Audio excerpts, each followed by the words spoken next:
Baik, bismillahirrahmanirrahim. Assalamualaikum warahmatullahi wabarakatuh. Waalaikumsalam warahmatullahi wabarakatuh. Bagaimana kabarnya anak-anak?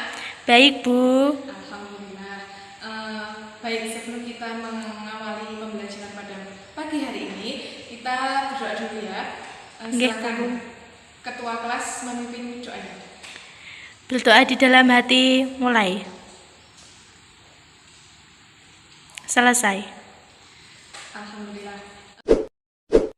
Sebelumnya kita absen dulu ya. Ada yang tidak hadir hari ini? Anak-anak? Masuk semua, Bu. Alhamdulillah. Saya absen dulu ya. Ya, Bu. Yang pertama, Aditya Diki Mahendra. Hadir, Bu. Ajeng Pratiwi. Hadir, Bu. Alfat Abiyu Hafiz. Hadir, Bu. Diah Pitaloka. Hadir, Bu. Selviana Octavia. Hadir, Bu. Oke, alhamdulillah hari ini masuk semua. Oke, hari ini kita akan membahas akidah akhlak. Materi yang kita bahas yaitu akhlak tercela, riya, dan nifaq. Sebelumnya Ibu akan membuat peta konsep agar kalian mudah mempelajarinya. Ya, Bu. Buka buku akidah akhlaknya halaman 40 ya. Ya, Bu.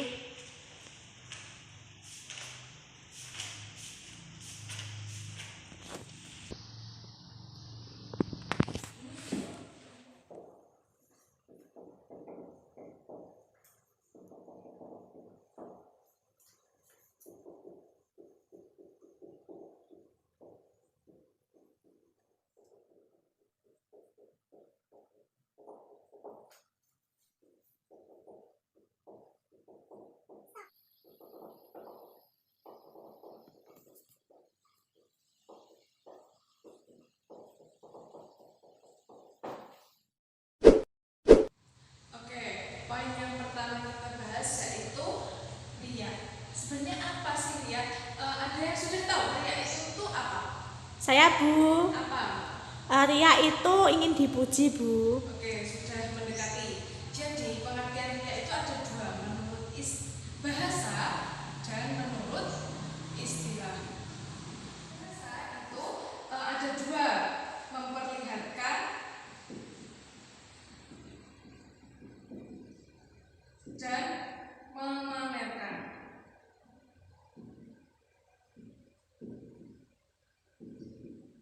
Sedangkan menurut istilah, riya itu adalah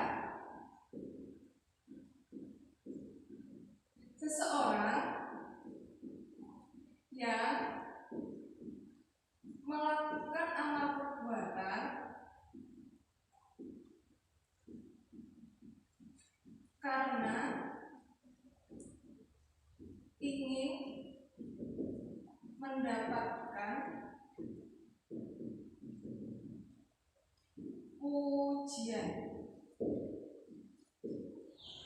Oke, jadi riya itu adalah sikap seseorang yang melakukan suatu perbuatan kebaikan untuk mendapatkan pujian dari orang lain.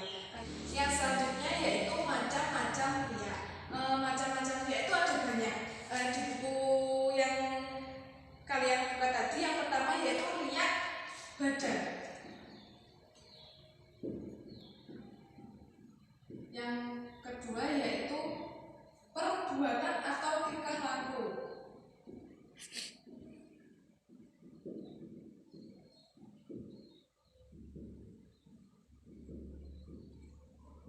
Yang ketiga, ucapan. Yang keempat, amal. Nah, ini dia macam-macam dari riya. Jadi, riya itu ada 4. Yang pertama yaitu badan. Badan contohnya seperti seseorang itu memperlihatkan badannya kurus, lemah. Dia itu ingin memperlihatkan bahwa dia itu selama hidup di dunia itu dia hanya memikirkan urusan akhirat tanpa mengurusi urusan duniawi. Yang kedua yaitu riya perbuatan atau tingkah laku. Contohnya seperti apa? Seseorang ingin memperlihatkan perilaku kebaikannya untuk dipuji orang lain. Contohnya membantu orang lain agar orang lain itu memuji dia, seperti itu. Yang ketiga yaitu riya ucapan. Contohnya seperti apa?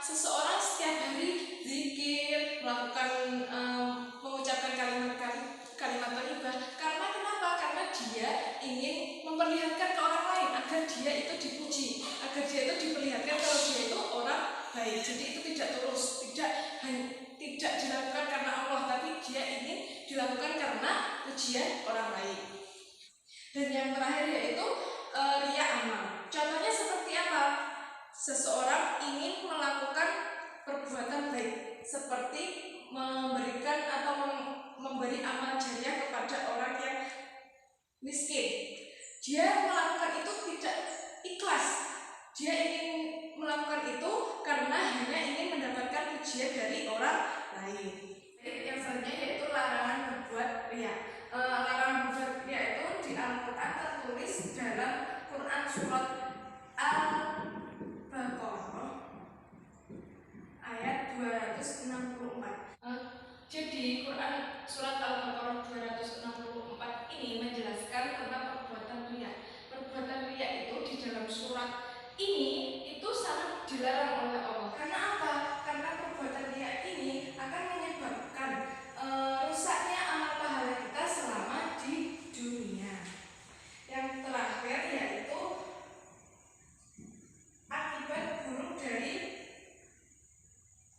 akibat buruk dari riya. Riya ini akan menyebabkan seseorang itu akan menjadi syirik. Syiriknya itu syirik kecil. Yang kedua yaitu menghilangkan amal kebaikan.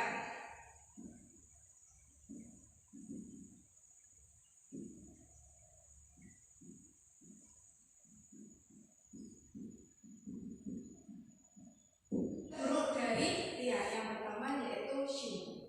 Semua orang yang melakukan syirik akan mendapatkan dosa atau murka dari Allah Subhanahu wa taala. Jadi kalau kita melakukan riya itu sama saja kita syirik. Kita melanggar peraturan perintah yang dibuat oleh Allah Subhanahu wa taala. Yang kedua yaitu menghilangkan amal kebaikan. Jadi amal kebaikan kita selama di dunia akan dihapus oleh Allah. Karena kenapa? Karena kita melakukan perbuatan riya yang sangat dilarang oleh Allah Subhanahu wa taala. Poin yang kedua yaitu akhlak tercela nifaq. Di sini ada yang sudah tahu nifaq itu apa? Belum Bu. Oke, belum. Ibu akan jelaskan ya. Pengertian itu tadi sama, ada menurut bahasa dan menurut istilah. Menurut bahasa, nifaq itu yaitu berpura-pura. Sedangkan menurut istilah, nifaq itu adalah sikap seseorang yang tidak menentu. Maksudnya gimana? Maksudnya sikap seseorang yang tidak menentu itu bagaimana? Jadi sikap seseorang yang berbicara tapi tidak sesuai dengan apa yang dilakukannya. Itu namanya Nifaq. Selanjutnya yaitu sifat dan ciri-ciri nifaq. Yang pertama yaitu beriman hanya di lisan saja. Maksudnya gimana? Dia itu mengakunya Islam, tapi dia tidak melakukan perbuatan yang menunjukkan dia itu Islam seperti sholat, melakukan zakat, puasa, itu dia tidak melakukannya. Hanya dia itu hanya mengucapkan saja, seperti Islam di KTP, oke? Itu. Ya Bu. Yang kedua yaitu dusta. Dusta ini dia itu senang berbuat janji kepada orang lain, tetapi dia ingkari sendiri, dia tidak melakukan apa yang dia janjikan kepada orang lain itu. Yang ketiga yaitu bersuara terlalu kencang.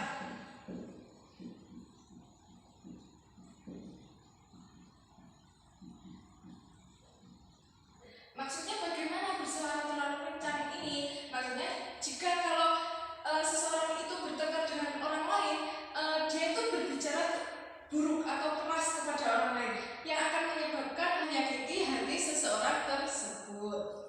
Yang keempat yaitu suka memutarbalikkan fakta.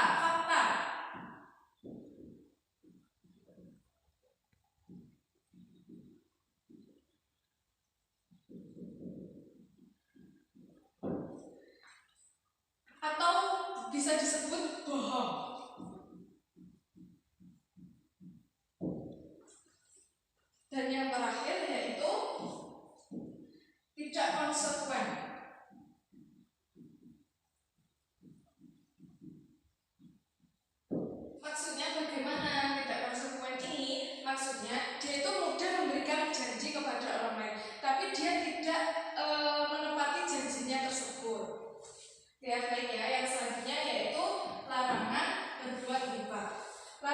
buat nifaq ini diatur di Quran surat Al-Ahzab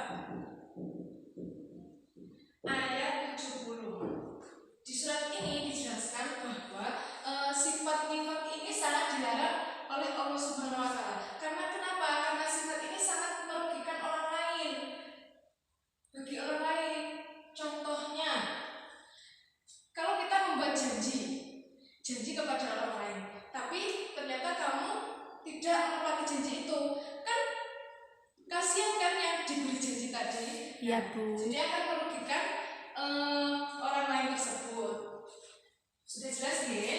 Yang terakhir yaitu akibat buruk dari sifat nifaq. Akibat buruk dari sifat nifaq itu ada banyak sekali. Yang pertama yaitu tercela di hadapan Allah. Yang kedua, dianggap pembohong.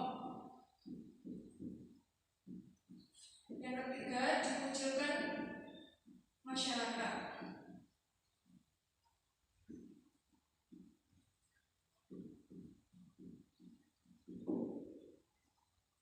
Menimbulkan fitnah.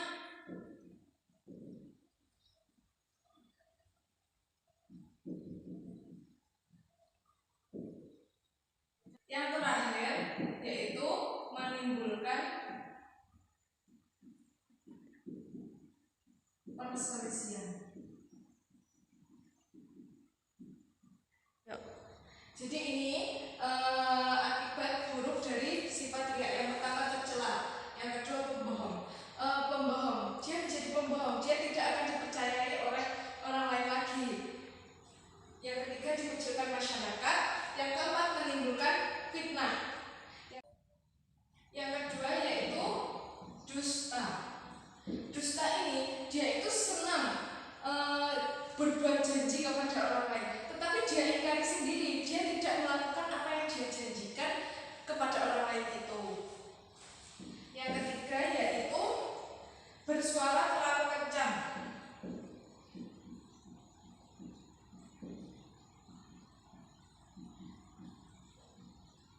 Maksudnya gimana bersuara terlalu kencang ini? Maksudnya itu dia kalau bertengkar dengan orang lain itu dia menunjukkan suaranya, dia terlalu apa? Terlalu kencang. Yo. Maksudnya bagaimana bersuara terlalu kencang ini? Maksudnya jika kalau seseorang itu bertengkar dengan orang lain, dia itu berbicara buruk atau keras kepada orang lain yang akan menyebabkan sakit hati yang apa? Yang akan. Maksudnya bagaimana bersuara terlalu kencang ini? Contohnya gini, ada orang bertengkar dan yang pertama kok malih ngono. Apik sing dia. Yang akan menyakiti seseorang tersebut. Hati Astagfirullahaladzim. Yang akan menyakiti hati seseorang tersebut. Yang keempat yaitu suka memutarbalikan fakta.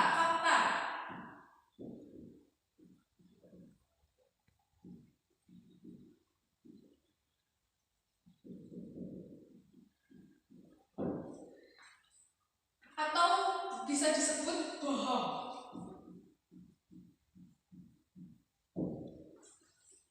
Dan yang terakhir yaitu tidak konsekuen.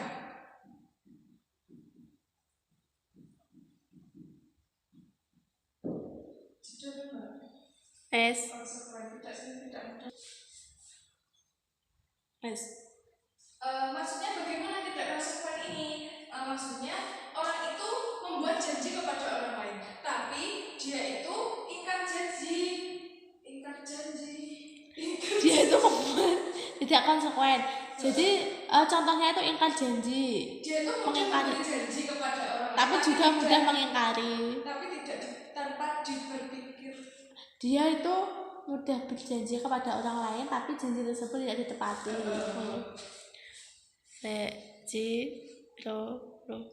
Maksudnya bagaimana tidak konsekuen ini? Maksudnya dia itu mudah memberikan janji kepada orang lain, tapi dia tidak menepati janjinya tersebut.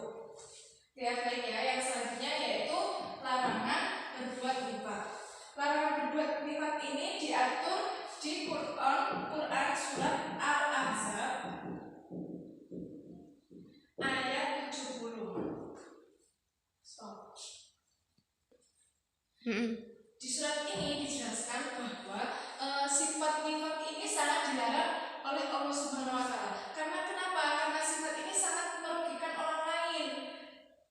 Bagi orang lain. Contohnya, kalau kita membuat janji kepada orang lain, tapi ternyata kamu tidak menepati janji itu, kan kasihan kan yang diberi janji tadi. Iya, Bu. Jadi akan merugikan orang lain tersebut. Sudah jelas ya? Yang terakhir yaitu akibat buruk dari sifat nifaq. Akibat buruk dari sifat nifaq itu ada banyak sekali. Yang pertama yaitu tercela di hadapan Allah. Yang kedua, dianggap pembohong. Yang ketiga, dikucilkan masyarakat.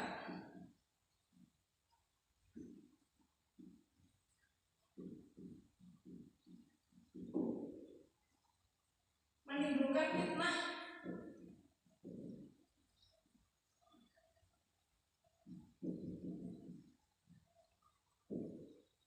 Dan yang terakhir, memalukan keluarga.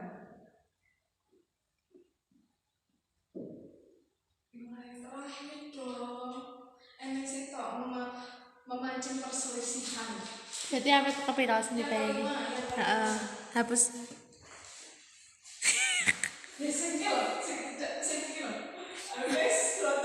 Iya ya. Yo. Yang terakhir yaitu menimbulkan perselisihan.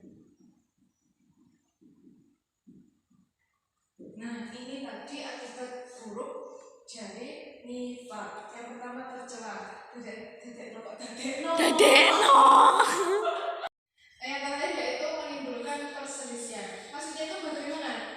Jika dia melakukan perbuatan nifaq, dia akan menimbulkan ketidakpercayaan kepada orang lain, dan itu akan menimbulkan perselisihan terhadap orang lain. Yes. Nah, inilah materi pada pagi hari ini tentang akhlak tercela, riya dan nifaq. Mungkin ada yang ditanyakan? Belum, Bu. Oke, belum ya. Oke, kalau tidak ada pertanyaan, Ibu akan memberikan pertanyaan buat kalian. Seberapa pahamkah kalian tentang materi ini? Siapa ya yang saya tanya? Oke, Selviana Octavia. Iya, Bu. Apa sih pengertian riya dan nifaq? Riya itu bisa dikatakan dengan ingin mendapatkan pujian, Bu. Jadi dia itu berbuat sesuatu itu karena ingin dipuji. Sedangkan nifaq? Nifaq itu bisa disamakan dengan syirik, Bu. Saya kira kalian sudah memahami materi ini. Baik, kita cukupkan pembelajaran pada pagi hari ini.